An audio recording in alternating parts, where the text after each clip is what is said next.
السلام علیکم ورحمۃ اللہ وبرکاتہ۔ بسم اللہ الحمد للہ والصلاة والسلام علی رسول اللہ۔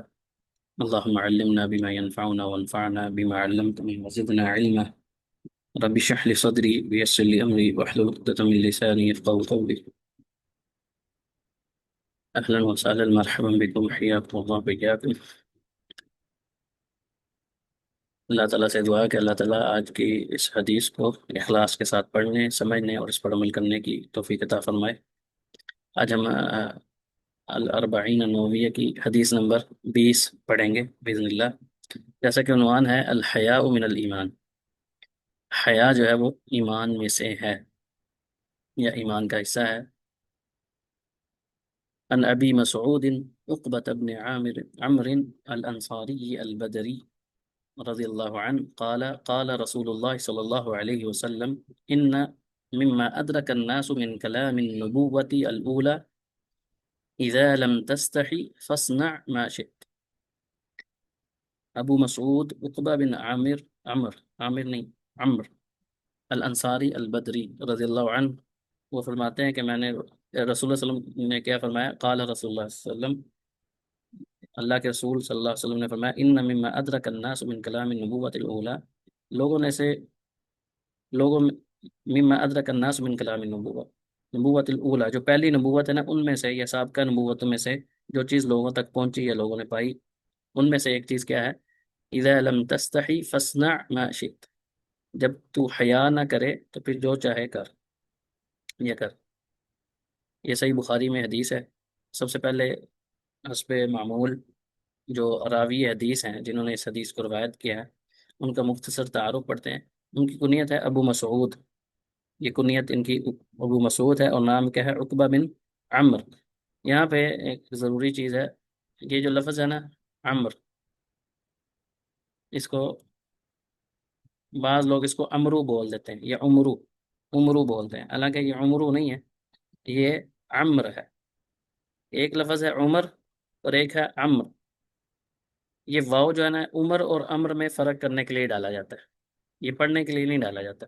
بعض لوگ اس کو عمرو بول دیتے ہیں، تو یہ عمرو نہیں ہوتا، یہ عمر ہوتا ہے۔ عربی کے اندر لفظ عمر اور عمر میں فرق کرنے کے لیے واو ڈالا جاتا ہے۔ سمجھ آ رہی بات؟ کیونکہ دونوں لکھے ایک طرح ہی جاتے ہیں، تو جو عام آدمی ہے نا وہ کیا پڑھتا ہے، اس کو عمرو پڑھ لیتا ہے۔ یہ لفظ عمر ہے تو اس کو عمرو پڑھتے ہیں، تو یہ درست نہیں ہے، بلکہ عمر اور عمر میں فرق کرنے کے لیے واو ڈالا جائے۔ جہاں پہ عمر یہ واو کے بغیر ہوگا اس کو آپ نے عمر پڑھنا ہے، اور جہاں پہ واو ہوگا اس کو عمر پڑھنا ہے، عمر بن عاص رضی اللہ عنہ۔ تو اسی طرح یہ جو ثابت ہے عقبہ بن عمر الانصاری البدری، تو اس لیے یہاں پہ واو ڈالا ہوا ہے۔ یہ اسٹوڈنٹس کے لیے بھی اور عام جو بندے پڑھتے ہیں نا تو وہ بعض اوقات یہ غلطی کر جاتے ہیں۔ تو ان کی جو کنیت تھی وہ تھی ابو مسعود رضی اللہ تعالیٰ عنہ، نام ان کا تھا عقبہ بن عمر الانصاری البدری، انصاری صحابی، مشہور بکنیتی، اپنی کنیت کے وجہ سے ہی مشہور تھے۔ جیسے ابو ہریرہ رضی اللہ تعالیٰ عنہ، یعنی ان کا اصل نام کیا ہے، عبد الرحمن، لیکن ابو ہریرہ ان کو کہا جاتا ہے۔ اسی طرح ابو بکر صدیق رضی اللہ عنہ کا اصل نام عبداللہ ہے، لیکن ابو بکر کے نام سے مشہور ہے، بہت سے لوگوں کو ان کا نام بھی نہیں پتہ۔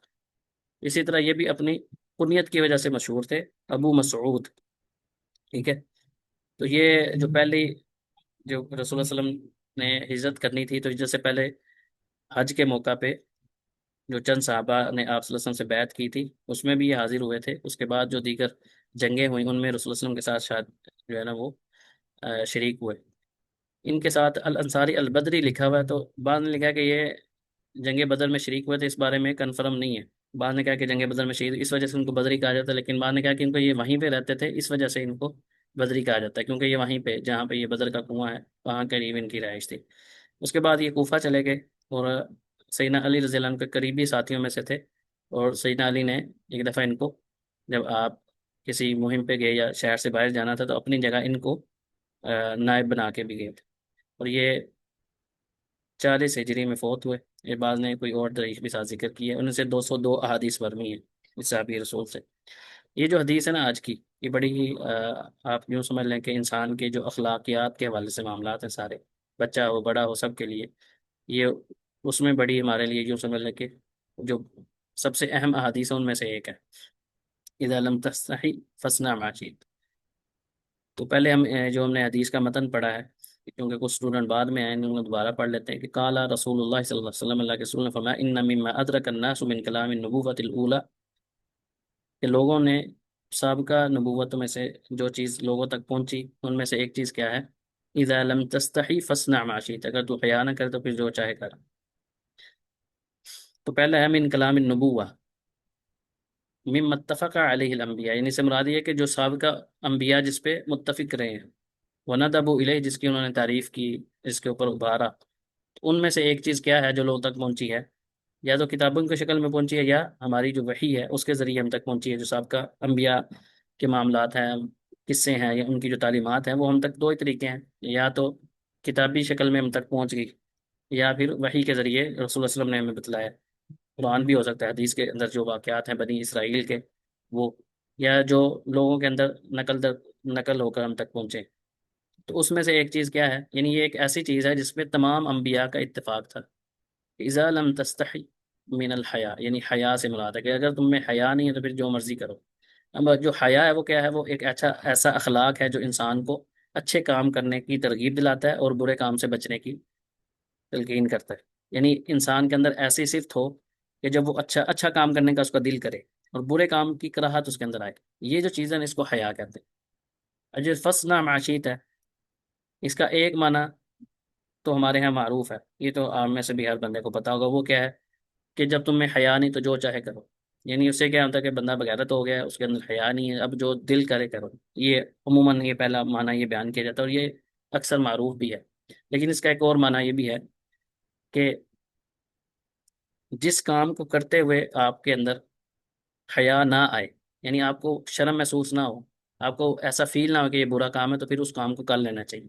اس کا ایک معنی اہل علم نے یہ بھی بیان کیا کہ اس حدیث سے یہ بھی پتہ چلتا ہے کہ جو بندہ بھی کوئی کام ایسا کر رہا ہے جس میں اس کو حیا نہیں آ رہی، کیونکہ فطری چیز ہے کہ جب بھی انسان کوئی برا کام کرتا ہے نا تو اس کے اندر کھٹکا پیدا ہوتا ہے، جیسا کہ ایک اور حدیث میں غالباً صحیح مسلم میں حدیث ہے کہ نیکی کے بارے میں سوال کیا گیا اور گناہ کے بارے میں، تو آپ نے میں ماحا کا فی صدرک، جو تیرے دل کے اندر تیرے سینے میں کھٹکا پیدا کرے وہ گناہ ہے، اور تو اس بات سے تجھے حیا آئے کہ وہ لوگوں کو پتہ چلے، یہ گناہ کی علامت ہوتی ہے۔ لیکن کوئی ایسا کام ہے جس میں آپ کو پتہ نہ چلے کہ بھئی میں لوگوں کے سامنے کروں، اکیلا کروں، آپ کو کوئی حیا یا شرم فیل نہ ہو، تو اس کا مطلب ہے کہ وہ کام کرنا درست ہے۔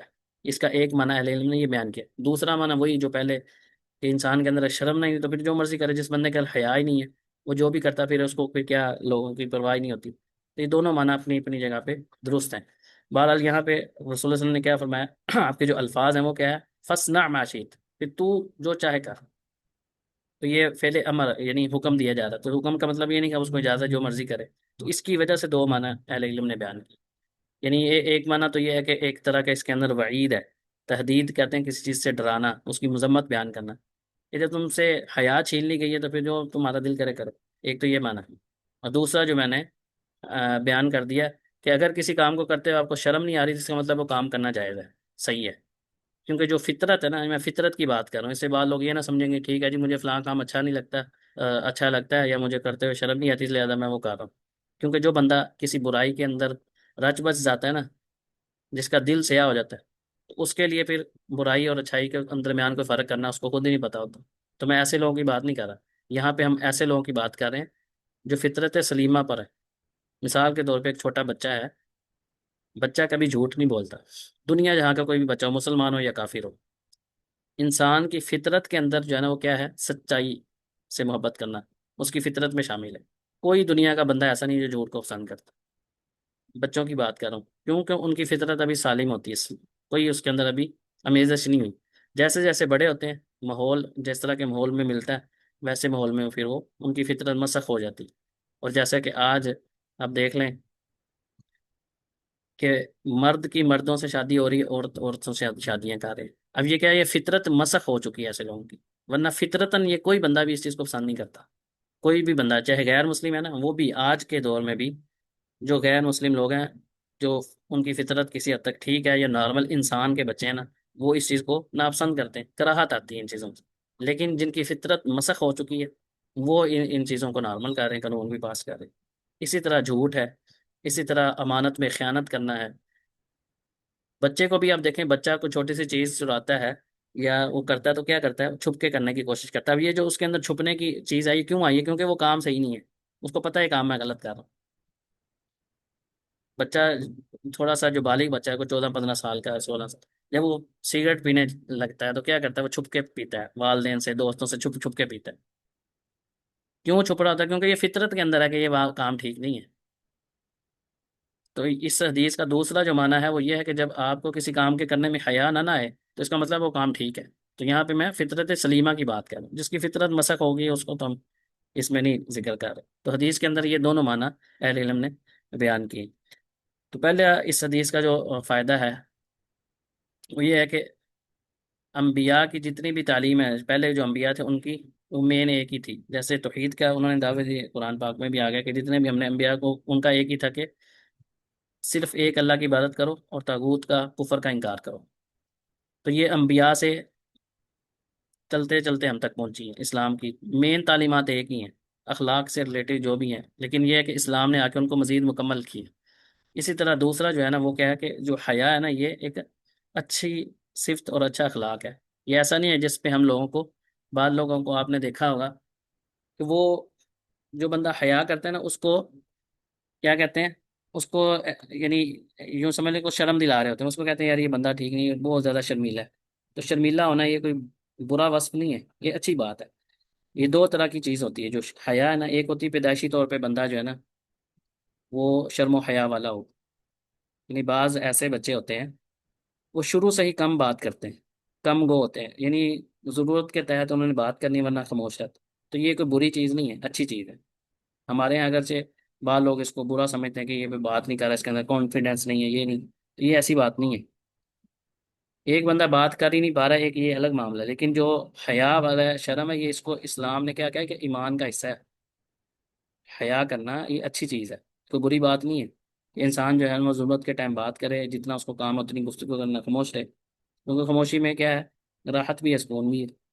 تو بعض لوگوں کے اندر یہ پیدائشی ہوتی ہے. لیکن بعض دفعہ اس حیا کو، اس اخلاق کو حاصل کرنے کے لیے انسان کو خود محنت کرنی پڑتی ہے. مثال کے طور پر کوئی بندہ کنجوس ہے تو اس کو ایسے لوگوں کی صحبت اختیار کرنی چاہیے جو خرچ کرنے میں جن کا ہاتھ تھوڑا سا کھلا ہے، تاکہ ان کو دیکھ کے اس کے اندر خرچ کرنے کی ترغیب آئے، اس کو شوق پیدا ہو. اسی طرح جو بندہ جس کے اندر حیا نہیں ہے، وہ جو بھی الٹا کام ہے جہاں پہ بیٹھا ہے اس کو پتہ ہی نہیں میں نے کیا کرنا ہے. تو ایسے شخص کو چاہیے کہ ایسے لوگوں کی صحبت اختیار کرے جو شرم و حیا والے ہوں، تاکہ اس کو پتہ ہو کہ یار یہ بات میں نے ہر جگہ نہیں کرنی. مثال کے طور پہ ایک علمی مجلس ہے، مثال دے رہا ہوں، علمی مجلس ہے اور صف اول میں جو سب لوگ بیٹھے ہوئے ہیں، جس میں بزرگ بھی ہیں، نوجوان بھی ہیں، اور کوئی شیخ جو ہے نا وہ حدیث کا درس دے رہے ہیں یا قرآن کے کوئی تفسیر کر رہے ہیں. اب ان کے سامنے بیٹھ کے بندہ جو ہے نا وہ ٹانگیں پھیلا کے بیٹھا ہوا ہے. اب ہم میں سے سب لوگ یہ کہیں گے کہ یار یہ طریقہ اس کا صحیح نہیں ہے. کیا ٹانگیں پھیلا کے بیٹھنا یہ کوئی گناہ کا کام؟ نہیں. لیکن کچھ چیزیں حیا کے اندر ہوتی ہیں، کچھ چیزیں ہوتی ہیں جو مروت کے خلاف ہوتی ہیں، جو مناسب نہیں ہوتی. جیسے گرے بان کے بٹن کھولنا ہے. تو ہمارے یہاں عمومی طور پہ جو گرے بان کے بٹن کھول کے پھرتے ہیں لڑکے، ان کو ہم کیا سمجھتے ہیں، یار یہ بندہ لوفر ہے، یہ کوئی اچھی اس کی تربیت نہیں ہوئی، بٹن کھول کے پھر رہا ہے. حالانکہ کیا بٹن کھولنا کوئی ناجائز ہے، حرام عمل؟ تو ہر چیز کو حرام اور اس کی نظر سے نہیں دیکھنا چاہیے. بعض چیزیں مروت کے خلاف ہوتی ہیں جو مناسب نہیں ہوتی. لیکن یہی کام مثال کے طور پہ آپ اپنے دوستوں کے درمیان بیٹھے، آپ اپنی سہیلیوں کے درمیان بیٹھی ہوئی ہیں، وہاں پہ آپ ٹانگیں پھیلا کے بیٹھی ہیں، کیا کسی ایک کو بھی یہ ہوگا کہ اس نے کوئی غلط کام کی؟ نہیں ہوگا. مجلس مجلس کا فرق ہوتا ہے. یعنی آپ نے یہ دیکھنا ہے کہ میں کس مجلس میں بیٹھی ہوں، آپ مجھے کون سی کام کرنا چاہیے، کون سا نہیں کرنا چاہیے. تو اگر آپ کسی علمی مجلس میں بیٹھے ہیں، حدیث کا درس چل رہا ہے، تو وہاں پہ آپ کو مؤدب ہو کے بیٹھنا چاہیے. کوشش کریں باوضو ہو کے بیٹھیں اور خاموشی سے اس کلام کو سنیں. حدیث سنائی جا رہی ہے، قرآن کی آیت پڑھی جا رہی ہے، ادب و احترام کا تقاضا کریں. لیکن اگر آپ دوستوں میں بیٹھے ہیں، گپ شپ چل رہی ہے، تو ٹانگیں آپ ہلا کے بیٹھ رہے ہیں، کسی دیر کر لیں گے تو کوئی مسئلہ نہیں ہے. یا اگر آپ والدین کے ساتھ ہیں تو کیا اپنے والدین کی طرف ٹانگیں کر کے بیٹھیں گے تو کیا اس کو ادب کے اندر شمار کیا جائے گا؟ نہیں. بلکہ کہے گا یار اس بندے کو تھوڑی تمیز سیکھنی چاہیے، اس کو پتہ نہیں ہے کہ کہاں پہ بیٹھا ہوا. یا استاد ہے تو استاد کی طرف ٹانگیں کر کے بیٹھ جائے، تو یہ مناسب نہیں ہوگا. لیکن اگر آپ آپس میں دوستوں کے ساتھ گپ شپ لگا رہے ہیں پھر کوئی مسئلہ نہیں ہوتا. تو مجلس مجلس کا بھی فرق ہوتا ہے کہ آپ کس طرح کی مجلس میں بیٹھے ہیں. تو یہ جو چیزیں ہوتی ہیں ان کا تعلق حیا کے ساتھ ہوتا ہے کہ کہاں پہ کیا کام کرنا ہے. یہاں پہ ایک جو بڑی ضروری چیز ہے اس حدیث سے، جو بعض اوقات یہ ہوتا ہے، اس کا یہ مطلب نہیں کہ حیا کی جو تعریف کی جا رہی ہے وہ اس میں یہ ہے کہ ایسا کام جو آپ کو اللہ کا جو واجب الگ چیزیں واجب کی ہیں نا ان کی ادائیگی میں رکاوٹ نہ ہو۔ بعض لوگ کیا ہوتے ہیں کہ ان کے سامنے کوئی برا کام ہو رہا ہے تو ان کو شرم آ رہی ہے اس کو روکنے سے، تو یہ والی جو شرم ہے نا یہ مذموم ہے، اس کی مذمت کی جائے گی۔ اس کو نہیں ہم کہیں گے کہ یہ بھی اچھی بات ہے، یہاں پہ اچھی بات نہیں ہے۔ یعنی آپ کے سامنے اللہ کی نافرمانی کی جا رہی ہے، آپ اس کو روکتے ہوئے شرما رہے ہیں، تو یہ بات درست نہیں ہے۔ ہاں، طریقہ آپ کا کیسا ہونا چاہیے یہ چیزیں اس کی شروط اہل علم نے بیان کی ہیں کہ آپ نے الامر بالمعروف والنہی عن المنکر آپ نے کرنا کیسے، نیکی کا حکم کیسے دینا ہے، اس کی ظاہری بات ہے رسول اللہ صلی اللہ علیہ وسلم کی سنت سے، قرآن پاک کی اور انبیاء کے واقعات سے ہمیں پتہ چلتا ہے کہ کہاں پہ کون سی بات کرنی ہے کون سی نہیں کرنی، اور اس کے جو شروط و ضوابط ہیں وہ ایک الگ بات ہے۔ لیکن جو اصل بات ہے کہ شرم کہیں پہ مذموم بھی ہوتی ہے، وہ کہاں پہ ہوتی ہے کہ جہاں پہ آپ کے سامنے اللہ کی نافرمانی کی جا رہی ہے اور آپ وہاں پہ خاموشی اختیار کر رہے ہیں، اور حالانکہ آپ اس کو روکنے کی طاقت رکھتے ہیں۔ ایک ہے آپ کے پاس اختیار نہیں ہے، طاقت نہیں ہے، یا اس کو روکنے سے اس کا ضرر اور زیادہ ہو جائے گا، تو یہ الگ معاملہ ہے۔ لیکن ایک اور کہ بندہ شرمیلا ہوتا ہے، جی مجھے شرم آ رہی ہے میں کیسے کہوں، اس میں کیا کوئی آپ کو گناہ کا کام کر رہے ہیں، یہ کیا کرنا ہے، اس میں کس بات کی آپ کو شرم آ رہی ہے؟ تو بعض لوگوں کے اندر اس قدر وہ ہوتی ہے کہ وہ نیکی کا حکم دیتے ہوئے یہ برائی سے روکنے ہوئے بھی ان کو شرم آنی شروع ہو جاتی ہے، تو یہ والی جو شرم ہے یہ مذموم ہی ہے، اس کی ہم لوگ نہیں کہتے کہ بھی یہ ایمان کا حصہ ہے، بلکہ ایمان کا حصہ تو کیا ہے کہ انسان، رسول صلی اللہ علیہ وسلم کہ من رأى منكم منکرا فلیغیرہ بیدہ فإن لم يستطع فبلسانہ فإن لم يستطع فبقلبہ فذلک اضعف الایمان، کہ ہاتھ سے روکے، ہاتھ سے روکنے کی طاقت نہیں ہے، زبان سے روکے، زبان سے نہیں تو کم از کم دل میں جو برا جانے، اور یہ ایمان کا کم ترین درجہ ہے۔ کمزور ترین درجہ کیا ہے کہ انسان دل میں اس کو برا جانے۔ تو بعض لوگوں کے اندر ایسی شرم بھی ہوتی ہے کہ وہ نیکی کا حکم دینے میں بھی ان کو شرم آ رہی ہوتی ہے، یا جو عام انسان بات کر رہے تھے اپنے دوستوں کو بات کرتے ہوئے شرم آ رہی تھی، گناہ کے کاموں میں یا ویسے گپ شپ لگا رہے ہیں کوئی مسئلہ نہیں، لیکن نماز کا ٹائم ہو گیا تو ان کو کہتے ہوئے شرم آ رہی ہے کہ چلو یار نماز پڑھ لو، تو یہ جو شرم ہے یہ مذموم ہی رہے گی، اس کو ہم اس کی تعریف نہیں کریں گے۔ دوسری چیز ہے کہ الحیا جو ہے نا وہ کیا ہے کہ انسان کو بری برے کاموں سے روکتی ہے اور بری جگہوں پہ جانے سے بھی انسان کو روکتی ہے۔ انسان کو کراہت آتی ہے کہ یار یہ میں نہیں، میں ایسی مجلس میں نہیں بیٹھ سکتا، میں ایسے لوگوں کے ساتھ نہیں بیٹھ سکتا، اس کو حیا اس کو اس برائی سے روکتی ہے، اس کے اندر حیا آتی ہے کہ یار یہ کام میں نے نہیں کرنا۔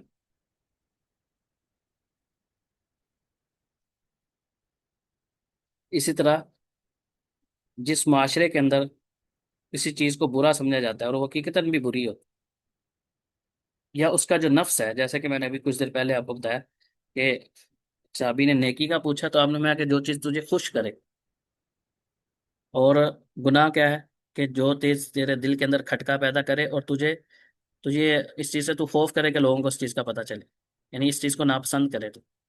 کیا کبھی نیکی کر کے آپ کے اندر یہ چیز آتی ہے کہ مجھے لوگوں کو نہ پتہ چلے؟ نیکی کر کے نہیں، آپ کو کہ لوگوں کو پتہ، اب یہ ایک ہوتا ہے کہ اخلاص اس نیکی کو چھپانا، لیکن اگر وہ لوگوں کو پتہ چل جائے تو کیا آپ کو کوئی خوف ہوگا؟ خوف نہیں ہوگا۔ مثلا ایک بندہ جو ہے وہ صدقہ کرتا ہے، چپکے سے کرتا ہے، کسی غریب بیوہ یتیم کی مدد کرتا ہے، لیکن وہ چاہتا ہے کسی کو پتہ نہ چلے، لیکن ان کیس اگر وہ کسی کو پتہ چل جائے تو کیا اس کے اندر خوف ہوتا ہے کہ وہ یہ کیا ہوگا؟ خوف کوئی نہیں ہوتا، وہ اخلاص کی وجہ سے اپنے اس ایک عمل کو چھپانا چاہ رہا ہے۔ لیکن اگر کوئی بندہ غلط حرکت کر رہا ہے، کہیں سے چوری کر رہا ہے، تو کیا یہ بات ایسی ہے؟ سب سے پہلے جو چوری کرے گا اس کے اندر کیا ہوگا؟ کھٹکا پیدا ہوگا۔ دوسرا کہ وہ اس چیز کو ناپسند کرے گا کہ لوگوں کو پتہ کرے، کبھی بھی یہ چیز پسند نہیں کرے گا کہ لوگوں کو میری اس حرکت کے بارے میں پتہ چلے۔ تو یہ رسول اللہ صلی اللہ علیہ وسلم نے سمپل سی گناہ کے بارے میں ایک تعریف کی ہے کہ گناہ ایک ایسی چیز ہے کہ آپ کے دل میں کھٹکا بھی پیدا ہو اور ساتھ کیا ہو، آپ اس چیز کو ناپسند کریں کہ لوگوں کو پتہ چلے۔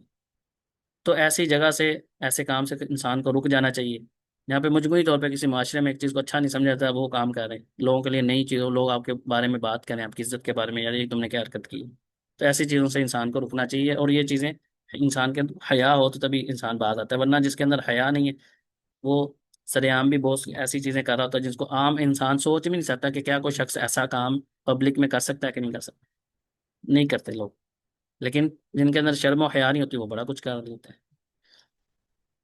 اسی طرح ایک اور چیز ہے کہ حیا جو ہے نا وہ کبھی بھی جو شرعی امور ہیں ان کے ساتھ ٹکراتی نہیں ہے۔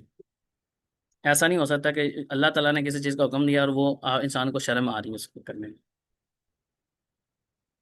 اگر کوئی ایسی چیز ہے تو اس کا مطلب ہے اس کا دین کے ساتھ تعلق نہیں ہے، کیونکہ دین تو ہے ہی ان چیزوں کا نام ہے، دین اخلاقیات کا، عقائد کا، اور معاملات کا نام۔ تو جتنے بھی اچھے معاملات ہیں وہ سارے دین کے اندر شامل ہیں، وہ ہمارے دین اور اسلام کی پہچان ہے۔ اسی طرح ان الاسلام دین یدعو الی الفضائل وینہا عن الرذائل، فضائل یعنی فضیلت والے جو اچھے کام انسان کو معاشرے میں اچھا مقام دینے والی چیزیں، اسلام ان کی طرف بلاتا ہے، اور ہر اس رذیل کام سے جو حقیر ہے، انسان کو ذلیل رسوا کرنے والی چیزیں، ان سے انسان کو روکتا ہے۔ اسی طرح ایک اور فائدہ اس حدیث سے یہ ہمیں ملتا ہے، یہ جو الفاظ ہیں نا رسول اللہ علیہ وسلم کے، فصنع ما شئت، پھر تو جو چاہے کر، اس میں ایک ایسے لوگوں کا انکار ہے، آج بھی لوگ ایسے موجود ہیں، لیکن ماضی میں ایک گروہ ایسا گزرا جن کو جبریہ بولا جاتا تھا۔ یہ عقائد کی کتابیں اگر آپ پڑھیں، اس میں آپ کو یہ گروہ کے بارے میں پتہ چلے گا۔ اگرچہ آج اس نام کے لوگ موجود نہیں ہیں، لیکن یہ فکر بہرحال موجود ہوتی ہے، یہ سوچ، وہ یہ کہ ہم تو مجبور ہیں، ہمیں تو جو اللہ تعالیٰ نے تقدیر میں لکھ دیا ہے نا، ہم تو اس کے تحت مجبور ہیں، کیونکہ اللہ نے لکھ لیا اس لیے ہم ایسا کرتے ہیں، ہم اپنی مرضی سے کچھ نہیں کر سکتے۔ جبکہ اس حدیث میں اللہ تعالیٰ کے رسول نے کیا فرمایا کہ اگر تم میں حیا نہیں تو پھر تو جو چاہے کر، اس کا مطلب آپ نے اس کو مخاطب کر کے کیا، اگر وہ اپنی مرضی سے کچھ کر ہی نہیں سکتا تو پھر رسول صلی اللہ علیہ وسلم نے یہ مخاطب کر کے کیوں کہا کہ وہ تم جو کہو کرو، اس کا مطلب وہ کر سکتا ہے، اللہ تعالیٰ نے اس کو اختیار دیا ہے۔ تو اس میں ایسے گروہ کا، ایسے لوگوں کی فکر کا رد ہے جو یہ سوچ رکھتے ہیں کہ جی اللہ نے لکھ دیا اس وجہ ہم نے تو ایسے ہی کرنا ہے، ہم تو مجبور ہیں، ہم تو اپنی مرضی سے کچھ کر ہی نہیں سکتے، جبکہ اللہ تعالیٰ نے کیا اختیار دیا ہوا انسان کو، کچھ نہ کچھ آزادی دے رکھی ہے جو اپنی مرضی سے صحیح اور غلط کا انتخاب کر سکتا ہے۔ تو یہ آخری فائدہ تھا۔ اللہ تعالیٰ سے دعا ہے کہ اللہ تعالیٰ مجھے جو کچھ میں نے سنایا اس پہ عمل کی اخلاص کے ساتھ توفیق، عمل کرنے کی توفیق دے، اور آپ کو بھی اور ہمیں بھی دوسروں تک پہنچانے کی توفیق دے اس خیر کو۔ اگر کوئی سوال ہے تو ابھی ٹائم ہے، تو آپ سوال کر سکتے ہیں، آج ٹائم ہے تھوڑا سا، آج ہم جلدی فری ہو گئے۔